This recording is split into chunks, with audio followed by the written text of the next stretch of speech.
कैसे हैं आप? आशा है आप लोग सब बहुत अच्छे होंगे। अ, मुझे कविता आपके सामने पेश करना बहुत अच्छा लगता है। आशा है आप लोगों को भी सुनना अच्छा लगता होगा। हम्म, मुझे लगता है कि ऐसा लगता है आपको, और आपके कमेंट्स देख के जोश बढ़ जाता है। और हर महीने में एक ना एक बार आ ही जाती हूँ कविताएं सुनाने। आज मैंने मेरी कविताओं का विषय रखा है समंदर।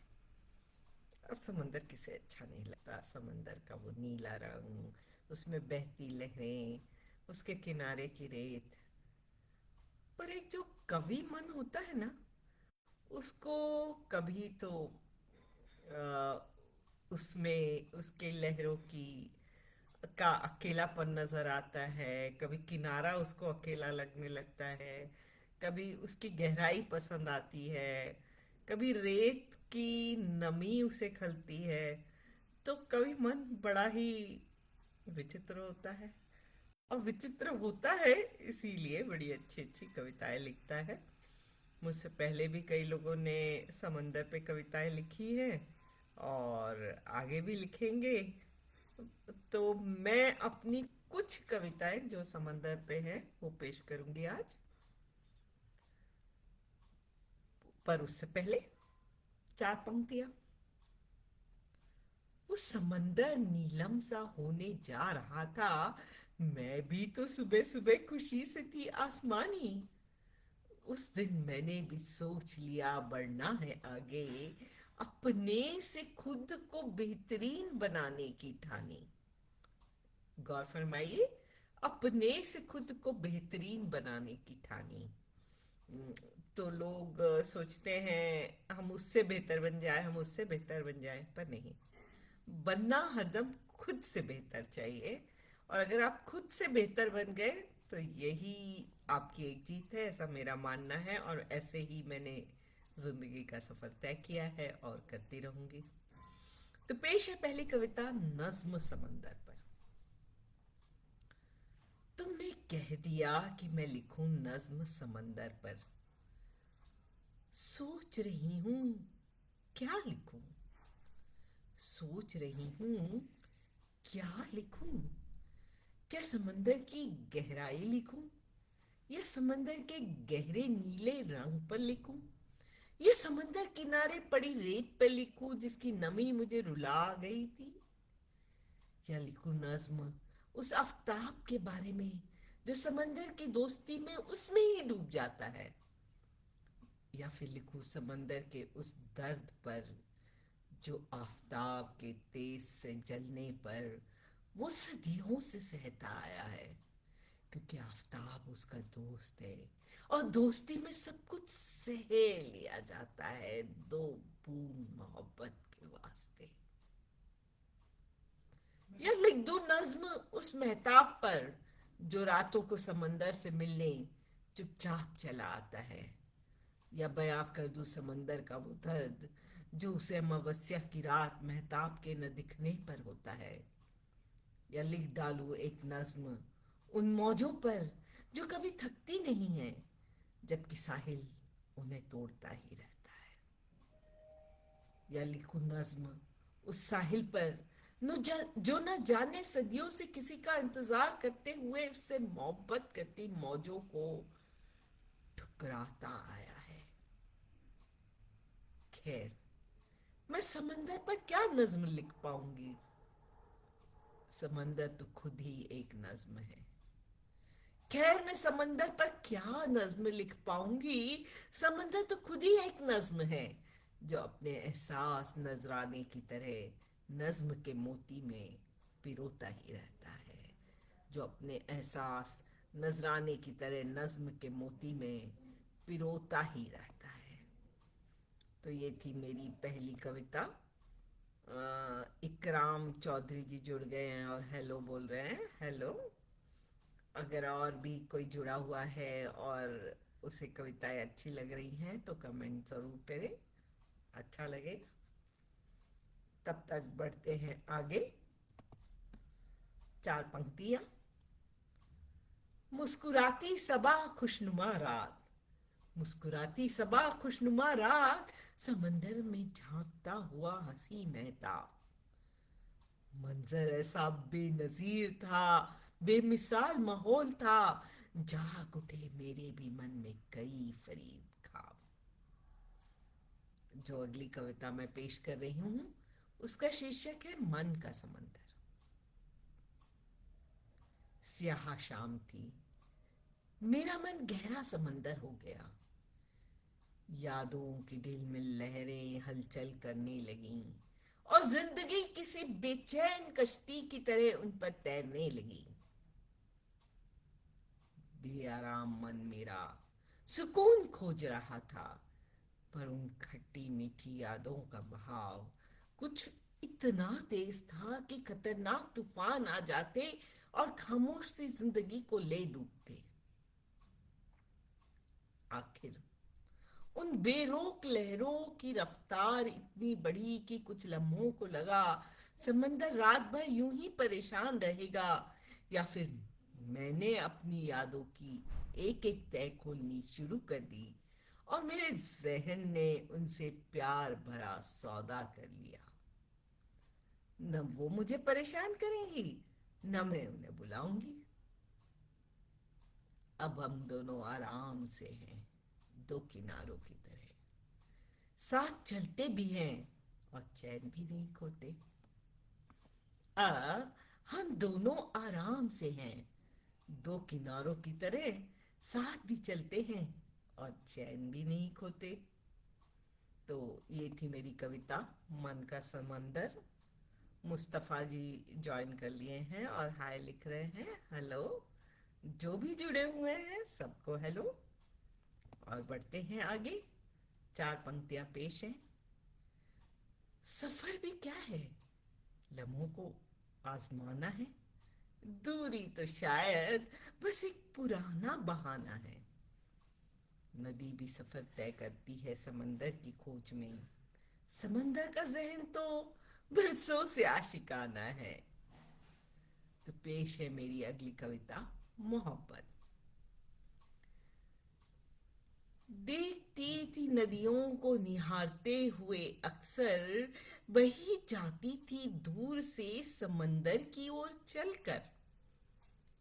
देखती थी नदियों को निहारते हुए अक्सर, वही जाती थी दूर से समंदर की ओर चलकर। माँ से कहा, नदी ही क्यों जाती है समंदर क्यों नहीं आता। वो कहती, दोनों को ही एक दूसरे से है, दोनों का ही एक दूसरे से है जन्मों का नाता। समंदर भी तो करता है रात दिन नदी का इंतजार।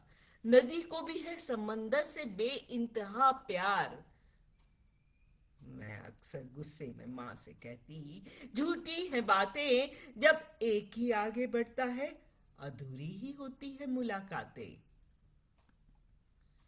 कभी कभी सोचती, इश्क में नदी ही क्यों होती है हैरान। देखे नहीं थे मैंने कभी समंदर की लहरों में नदी के निशान।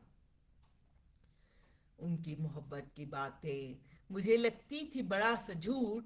नदी को मैं समझाती, एक तरफ प्यार से रही हो तुम टूट। जब से कलकत्ता में मेरा स्थानांतरण की वजह से आना हुआ, हुगली नाम की इस नदी से बेवजह टकराना हुआ। हैरत गुलाबी रंग बनकर मेरे चेहरे पर बसी रहने लगी। नदी को अचरज भरी निगाहों से मैं देखने लगी। नदी और समंदर को खेलते देखा आंख बिचोली। कभी समंदर कुछ बोला, कभी हुगली नदी डोली। कभी नदी बढ़कर समा जाती है समंदर के आगोश में, कभी समंदर चला आता है नदी के नजदीक जोश में। वाकई अजूबा है उन दोनों के प्यार की कहानी। दोनों की मोहब्बत पर लहराती है चूनर आसमानी। दोनों को देख मानने को दिल करता है वाकई प्यार है। और उस आशिकी के नाम से ही दुनिया में बहार है। और उस आशिकी के नाम से ही दुनिया में बहार है।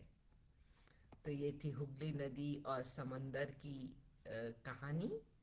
और जो है आज मेरा सोलो लाइव का प्रोग्राम चल ही रहा है और कई लोग जुड़े हुए हैं और बड़ा अच्छा लग रहा है आप लोगों को मुझे कविता सुनाना। तो बढ़ते हैं आगे, चार पंक्तियां पेश करती हूँ। जिंदगी मीठी मीठी सी, समंदर खारा खारा सा, लगता है फिर भी बहुत प्यारा सा। देखती है जिंदगी लहरों को आते जाते, महसूस होता है जिगर को हसीन नजारा सा। जो अगली कविता आपके सामने पेश करूंगी उसका शीर्षक है आसमानी होना है। जी हाँ, आसमानी होना है। समंदर को भी आसमानी रंग में ढलने से पहले केसरिया सा तपना पड़ता है। रातों को मलिन चादरों से गुजरना पड़ता है। पर कोई जुस्तजू होती है शायद उसे सुबह की चुनर ओढ़ने की, जो उसे खूबसूरत आसमानी बना देती है। शायद समंदर हमें भी सिखाता है कुछ भी हासिल यूं ही नहीं होता जब तक कुछ पाने की लगन ना हो, चाहे वो मंजिल हो या मोहब्बत। मैं भी तपूंगी, मैं भी लगन में मस्त मलंग रहूंगी, क्योंकि मेरी तलब अभी अधूरी है। मैं भी तपूंगी, मैं भी लगन में मस्त मलंग रहूंगी, क्योंकि मेरी तलब अभी अधूरी है। कभी न कभी मैं भी आसमानी हो ही जाऊंगी। कभी न कभी मैं भी आसमानी हो ही जाऊंगी। ये कविता है मेरी एक पुस्तक में से, एक काव्य संग्रह में से, जिसका शीर्षक है आसमानी होना है।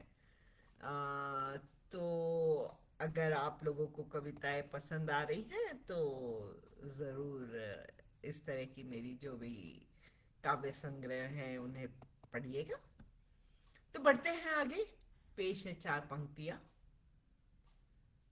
दोस्ती कई इम्तिहानों से गुजरती है, कभी धूप में बेइंतहा जलती है, कभी खामोशी के अंधेरे भी ओढ़ती है।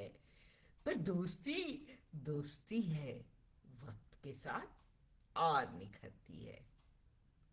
आपकी भी दोस्ती निखरी है कि नहीं? कमेंट्स में जरूर लिखिएगा।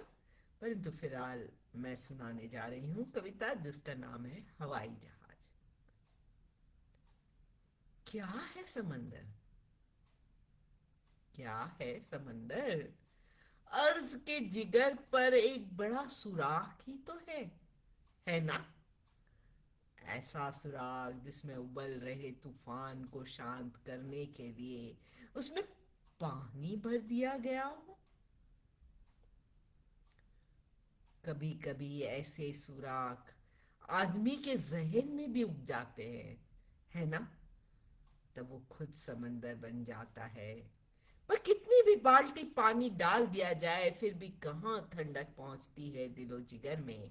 उबलना पक्का होता है, तूफान का आना पक्का होता है। समंदर पर तो फिर भी जहाज चल जाते हैं। जहन पर ना ही सफीना हिम्मत कर पाती है आने के लिए, ना ही कोई जहाज का आना मुमकिन है। आदमी को इन सुराख संग जीना होता है। ऐसे वक्त कोई खूबसूरत साथी ही बन सकता है हवाई जहाज, ताकि उड़कर लांग ले वो सुराख और पहुंच जाए जहन तक। कभी मैं भी तो बन गई थी समंदर, कभी मैं भी तो बन गई थी समंदर। फिर वो नज्म ही थी जो आई थी हवाई जहाज बनकर और मेरे दिल की मौजों को शांत कर गई थी। तो ये थी मेरी कविता हवाई जहाज। आशा है आपको ये पसंद आई होगी कविता, और अगर पसंद आई हो तो कमेंट ज़रूर करें। स्नेहा जी हेलो बोल रही हैं, हेलो स्नेहा। अब्दुल रहीम जी बोल रहे हैं, एज रूमी से silence if the ocean by the river is speech. बहुत बढ़िया, बहुत बढ़िया। आपने रूमी जी की बात याद दिलाई यहाँ पे सभी को, दर्शकों को भी और मुझे भी, और जो आगे सुनेंगे ये काव्य पाठ उनको भी। तो चलिए चार पंक्तियां फिर से सुनाती हूँ। समंदर हसीन था तो मैं भी नाज़नीन थी, समंदर नमकीन था तो मैं रंगीन थी, समंदर हसीन था तो मैं नाज़नीन थी, समंदर नमकीन था तो मैं रंगीन थी, दो पल को मिले पर खिल से उठे, सबा भी कुछ आफरीन थी। तो आज की आखिरी कविता जो पेश करने जा रही हूँ उसका शीर्षक है मुकम्मल रिश्ता। समंदर की जाने कैसी दिलकशी थी कि मैं उसके नजदीक जाने को बेबस थी, चल पड़ी उसकी खोज में।